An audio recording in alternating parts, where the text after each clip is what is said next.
Salut à tous, c'est Racing Cars et bienvenue sur ma chaîne. Donc aujourd'hui petite vidéo mécanique. Je vais vous montrer comment changer les essuie-glaces avant sur une Golf 5. Donc vous le voyez comme là sur la vidéo.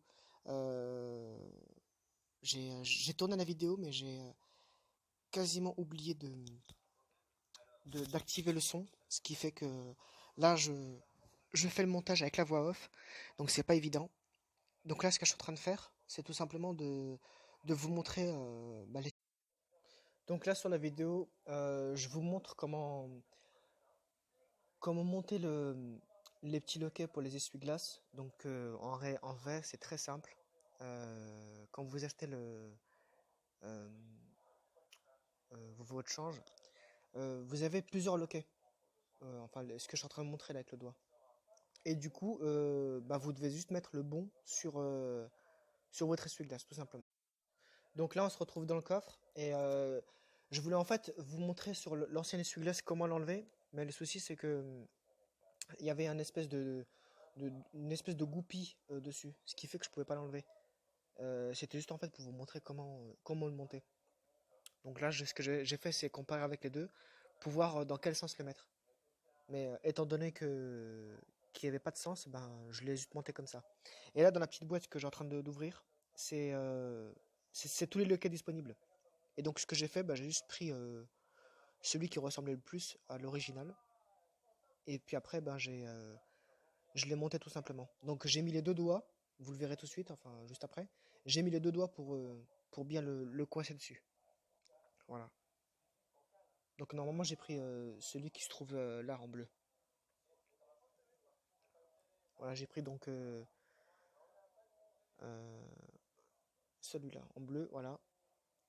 Et une fois que c'était fait, je l'ai clippé, voilà.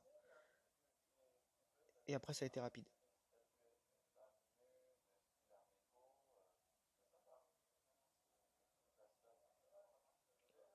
Voilà, donc maintenant ce que je suis en train de faire, c'est de comparer avec l'ancien essuie-glace pour voir si c'est exactement la bonne taille. Donc là, j'ai coupé la caméra pour aller comparer à l'avant. Et j'ai essayé et ça marchait. Donc c'est pour ça que là, je suis revenu pour vous le remontrer. Donc là, je suis en train de montrer avec le pouce dans quel sens le mettre. Mais en vrai, il n'y a pas de sens. Vous pouvez le mettre dans n'importe quel sens. Donc là, vous prenez avec les deux doigts et vous appuyez vers le bas, tout simplement. Voilà. Et là, ça va faire clic. Voilà. Et une fois que c'est fait, vous faites ça avec le deuxième. Et puis après, vous n'avez plus qu'à le monter bah, sur le bras.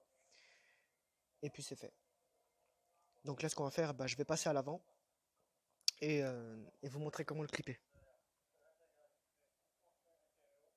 Donc là, ce que je fais, je suis en train de le monter sur le deuxième. Bon, je le fais hors caméra parce que bon, je suis en train de tout jeter dans le coffre là. Voilà, j'ai tout jeté par terre. Et puis j'ai pris ce qui me valait.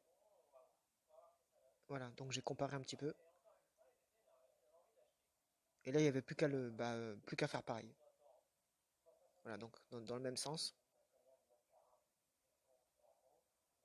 Voilà, vous le placez bien et vous appuyez. Essayez d'appuyer bien au milieu et pas sur les côtés, comme j'ai fait. Parce que si vous appuyez trop fort, vous risquez de tordre le machin. Voilà, donc là on se retrouve sur le capot, enfin sur la bête pare-brise. Donc là ce que j'ai fait, euh, au départ je pensais qu'il fallait l'enfiler comme ce que je fais là. Mais en réalité non, il fallait commencer depuis sur le truc là, comme ce que je viens de faire. Voilà, et ce que j'ai fait, tout simplement j'ai tiré vers moi et j'ai attendu le petit clips. Voilà, et une fois que c'était fait, dans ce cas-là, je pouvais... voilà, là il était monté. Voilà. Dommage que j'ai pas le son sur la vidéo parce que ça aurait été une bonne vidéo. Du moins, la première sur la voiture. Voilà. Donc là, ce que j'ai fait, j'ai rangé, vu que j'avais plus besoin. Par contre, les essuie-glaces, je les ai gardés parce qu'ils vont me servir par la suite. Voilà.